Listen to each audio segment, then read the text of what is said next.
Hello everyone, আশা করি তোমরা সকলে খুব ভালো আছো আর আমিও খুব ভালো আছি।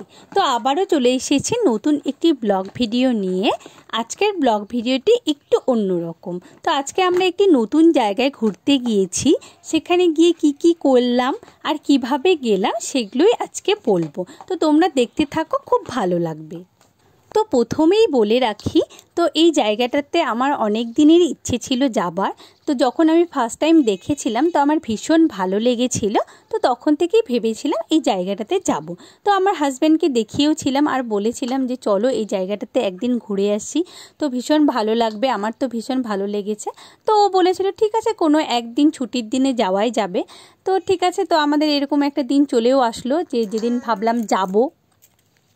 তোমাদের প্রথমে একটা কথা বলে রাখি, আমরা কোনো জায়গায় ঘুরতে গেলে কোনো প্ল্যান বা কোনো প্রিপারেশন ছাড়াই আমাদেরকে যেতে হয়। কারণ আমার হাজব্যান্ড ও সবসময় বলে যে কোনো কিছু আগে থেকে প্ল্যান করে সব কিছু করলে কোনো দিনই সেটি সাকসেস হয় না। তো ও বলেছে যখন ঘুরতে যায় তার আগে হয়তো কিছুক্ষণ আগে বলবে বা একদিন আগে বলবে, এরকম না যে 2-3 দিন আগে থেকে প্ল্যান করলাম একটা জায়গায় যাব, প্রিপারেশান নিলাম, এরকম কোনো ব্যাপার নেই। শুধু যদি দূরে কোথাও ঘুরতে যাই তখন ও 2 দিন আগে বলবে, আর যদি হঠাৎ কোথাও যেতে হয় তাহলে ওই একদিন আগে বা হায়েস্ট রাত্রিবেলা এরকম বলবে, এরকম একটা ব্যাপার। তো যাই হোক, তো আমরা যেদিন গিয়েছিলাম ঘুরতে, আমার হাজব্যান্ড আগের দিন রাত্রিবেলা 10টার দিকে আমাকে বলছে যে তুমি কালকে সকালে তাড়াতাড়ি রেডি হয়ে নিও, তো আমরা ঘুরতে যাব। তাহলে ভাবো, আগের দিন রাত্রি 10টার সময় বলছে আর পরের দিন সকালবেলা আমাদের বেরোনো। তাহলে ভাবো, আমার একটা বেবি আছে, তার প্রিপারেশন, তার জিনিসপত্র এত সব নিয়ে তারপরে আমাকে ঘুরতে যেতে হবে। তাহলে ভাবো।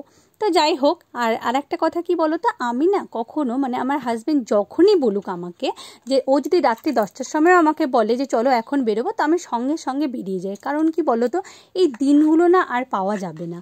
আমি যতটা পারি আমরা একসাথে টাইম কাটাই, ভালো ভালো জায়গায় যাই যতটা পারি আমি। হ্যাঁ, আমার হাজব্যান্ডও তাই, ও ঘুরতে ভীষণ ভালোবাসে। তো আমিও তাই, কোনো ঝামেলা করি না। ও যখনই বলে যেমনই হোক আমি সঙ্গে সঙ্গে রেডি হয়ে নিই। তো ও যখন ধরো রাত্রি 10টার সময় বলো চলো একটু ঘুরে আসি বাইকে করে এখান থেকে বা এখানে যাই, তো আমি সঙ্গে সঙ্গে রেডি হয়ে নিই। তো সঙ্গে সঙ্গে রেডি হয়ে চলে যাই ওর সাথে ঘুরতে, কোনোদিনও বেবিকে নিয়ে চলে যাই ঘুরতে, এরকম একটা ব্যাপার। তো এটা আমার ভীষণ ভালো লাগে। আর আমি আর ও অনেকটা টাইম সময় কাটাই একসাথে, এগুলোই তো স্মৃতি হয়ে থাকবে বলো আর কি। তো সেই জন্য আমি কোনো কিছু ছাড়াই সঙ্গে সঙ্গে বেরিয়ে যাই। দুজনকে যতটা টাইম দেবো ততই তো ভালো না, অনেক স্মৃতি তৈরি হবে। তো আমার এগুলো ভীষণ ভালো লাগে। তো যাই হোক, তো আমরা পরের দিন সকালবেলা বেরিয়ে গিয়েছিলাম। তো আমাদের সকাল 8টার সময় বেরোনোর কথা ছিল, বাট আমাদের বেরোতে বেরোতে সেই 10টায় বেজে গেছে। আর সবচেয়ে বলে রাখি, আমার মেয়ের যা কিছু যাবতীয় সকালের খাবার, দুপুরের খাবার মা সবগুলোই রেডি করে রেখেছিল। কারণ মাকে আগের দিন রাত্রিবেলায় বলেছিলাম যে মা আমরা পরের দিন বেরোবো, এরকম ঘুরতে যাব। তো মা বলেছে ঠিক আছে, কোনো অসুবিধা নেই। তো অর্ণার সব খাবার দাবার সব রেডি করে মা রেখে দিয়েছিল একদম। তো পরের দিন আমাদের 8টার সময় বেরোনোর কথা। তো যাই হোক, ঘুম ভাঙেনি, একটু দেরি হয়ে গেছে ঘুম থেকে উঠে। তো সকাল সকাল রেডি হয়ে স্নান টান করে আমরা সেই 10টার নাগাদ বেরোলাম। আসলে কি বলো তো, মা থাকলে একটা সুবিধা কি, যে আমার সব কিছু মাই করে দেয়, বেশিরভাগ সব মাই করে দেয়। আর মা থাকলে আমার কোনো টেনশনও নেই। সেই জন্য মা সবসময় বলতে থাকে যে আমি আছি, তোরা আনন্দ করে নে, ঘুরে নে, এই টাইমগুলো আর পাবি না। তো আমার মাও ভীষণ ঘুরতে ভালোবাসে, সেই জন্য আমাদেরকে সবসময় বলে যে তোরা ঘুরে নে, আমি আছি, যতদিন ততদিন তোরা ঘুরে নে, কোনো অসুবিধা নেই, ঝামেলা নেই, এরকম। তো যাই হোক, আমার মা থাকলে আমার কোনো টেনশনই করতে হয় না। আমার মা সব কিছু, অর্ণার সব কিছু রেডি করে দেওয়া, ওর খাবার দাবার গুছিয়ে দেওয়া, সব কিছু এভরিথিং সব কিছু করে দেয়। তো আর সবচেয়ে বড় কথা, আমার মা না থাকলে আমি এত কিছু করতেই পারতাম না, এত ভালোভাবে লাইফটাকে এনজয় করতেই পারতাম না, ঘুরতে পারতাম না। এটাই হচ্ছে বড় ব্যাপার একটা। সেই জন্য আমার মার ভূমিকা আমার জীবনে সবচেয়ে বেশি আমি যে এত কিছু হ্যাপি থাকি, এত কিছু করি, সব কিছু মার জন্য। এটাই হচ্ছে সবচেয়ে বড় কথা। তো আমরা সকাল 10টার সময় বেরিয়ে গিয়েছিলাম। তো বেরিয়ে আমরা পার্সোনাল গাড়ি গিয়েছি। তো বালুরঘাট থেকে মালদা ম্যাক্সিমাম ওই 2.5 ঘন্টা মতো টাইম লাগে। তো আমরা ওখানে গিয়ে তারপরে হোটেলে খাওয়া দাওয়া করে টোরে তারপরে ধীরে সুস্থে গিয়েছিলাম। কারণ মালদাতে ম্যাক্সিমাম গরম, যারা গিয়েছো তারা জানোই এত গরম আর এত রৌদ্রু, মানে এটাই একটু বড় ব্যাপার। আর যদি ওয়েদারটা আরেকটু ভালো থাকতো তাহলে আরেকটু ভালো হতো, ঘুরে একটু বেশি ভালো লাগতো। তো যাই হোক, তো কি করা যাবে আর। তো আমরা ফার্স্ট গিয়েই অর্ণাকে খাইয়ে রেডি করিয়ে তারপরে আমরা গিয়েছিলাম। তো আসলে ব্যাপারটা হচ্ছে আমার হাজব্যান্ড মালদাতে 7 বছর ছিল, তো সেই জন্য ও মোটামুটি প্রায় সব রাস্তাই চেনে, সেই জন্য আমাদের কোনো অসুবিধে হয়নি। তো আমরা বাইপাস যে রাস্তাটা আছে সেই রাস্তাটা দিয়েই গিয়েছিলাম, কারণ ওই জায়গাটা একটু ফাঁকা থাকে। কারণ মালদা যে প্রপারের যে রাস্তাটা রথবাড়ি, তো ওই জায়গাটাতে একটু বেশি গ্যাঞ্জাম থাকে, তো ভিড় থাকে সব সময়। তো ওই রাস্তাটাতে গেলে মানে একটু জ্যামে পড়তে হতো, তো সেই জন্য ও বাইপাস হয়েই নিয়ে গিয়েছিল। তো এরকম একটা ব্যাপার। তো যাই হোক, আর যারা পার্সোনাল কারে আসতে চাইছো তারা বাইপাস হয়েই এসো, তাহলে ভিড়টা কম পাবে, একদম ফাঁকাই ছিল রাস্তা। আর যারা ধরো বাসে আসতে চাইছো তো তারা রথবাড়িতে নেমে রথবাড়ি থেকে বলবে যে আমজামতলা বেলা শেষে পার্কটাতে যাব, তাহলে ওরা টোটো বা যে কোনো টোটোই সম্ভবত আসে, তো টোটো নিয়ে চলে আসবে। তো ম্যাক্সিমাম বললো 30 টাকা মনে হয় ভাড়া নেবে, তার বেশিও নিতে পারে। তো তুমি হচ্ছে একটু দরদাম করে নেবে, তো 30 টাকা দিয়ে তোমাকে নিয়ে চলে আসবে। এরকম, মানে জায়গাটার নাম বলতে হবে আমজামতলা, আর পার্কটি হচ্ছে বেলা শেষে পার্ক।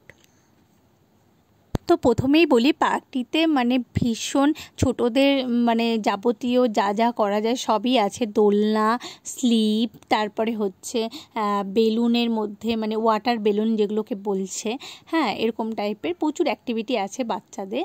আর বড়দের আছে বোটিং, তো তুমি বোটিং করতেই পারো, কোনো অসুবিধা নেই। হ্যাঁ, তো জায়গাটা অনেকটা এরিয়া নিয়ে, তো ভীষণ ভালো লাগবে। আর পিকনিক স্পটও আছে, পিকনিক স্পটটা আলাদা একটি জায়গায়, মানে এইদিকে একটু আলাদা সাইডে। আর হচ্ছে তুমি এখানে প্রি ওয়েডিং ফটোশ্যুটও করতে পারবে, আর হচ্ছে মানে যে কোনো ফটোশ্যুটও করতে পারবে, সেগুলোর জন্য আলাদা আলাদা চার্জ আছে। তো পিকনিক তুমি যদি এখানে করতে চাও তাহলে এখানে বললো যে 2500 টাকা লাগবে, তোমার 1 থেকে 25 জন পর্যন্ত 2500 টাকা লাগবে। আর তারপরে যদি 25 জনের থেকে বেশি হতে থাকে তখন পার পার্সন 100 টাকা করে লাগবে বলেছে।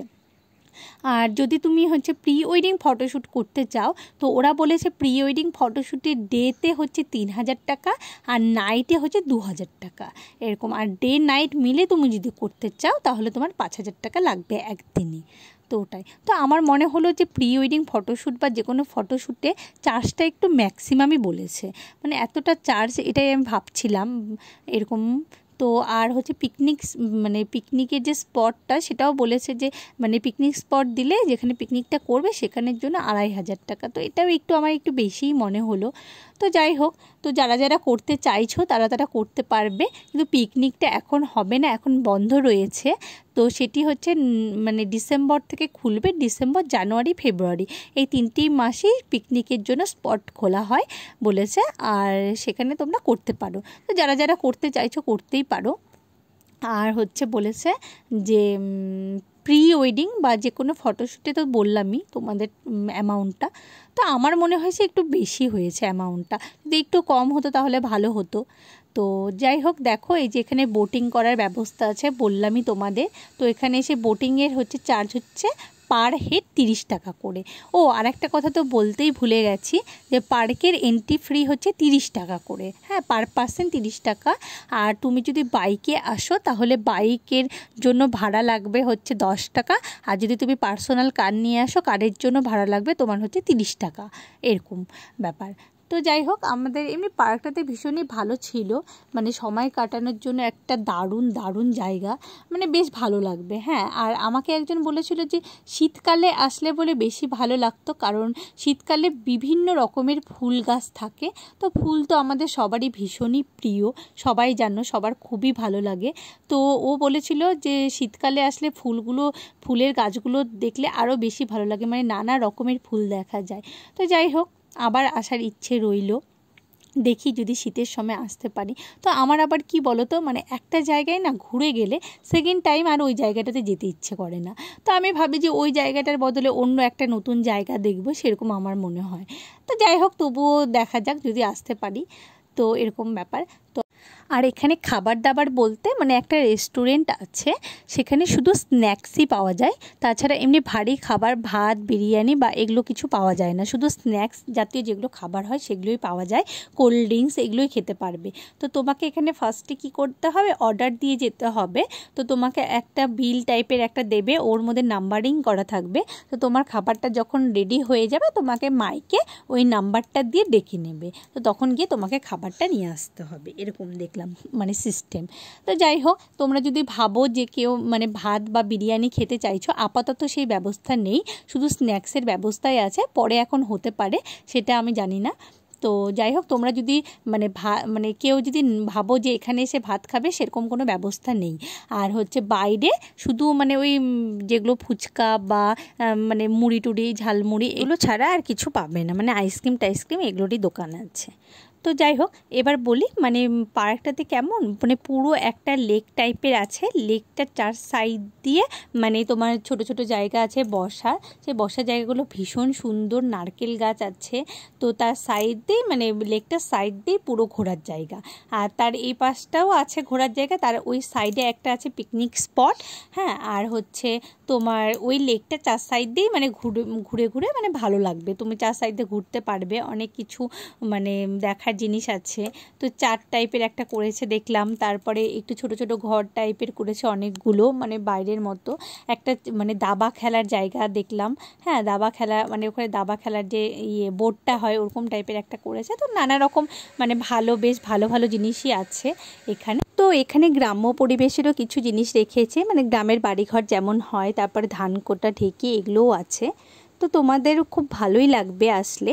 তো মালদাতে যদি তোমরা আসতে চাও, এখানে জানোই আদিনা গৌড় আছে, ওয়াটার পার্ক আছে, আবার বেলা শেষে একটি নতুন পার্কটি হয়েছে। তো আসলে তোমাদের ভালোই লাগবে, তো একদিন মোটামুটি ঘোরার জন্য খুব ভালো। তো ভিডিওটি কেমন লাগলো আমাকে জানিও কমেন্টে। তো আজকের ভিডিওটি এই পর্যন্তই, তো আবারও দেখা হবে অন্য কোনো ভিডিও নিয়ে। Tata, by.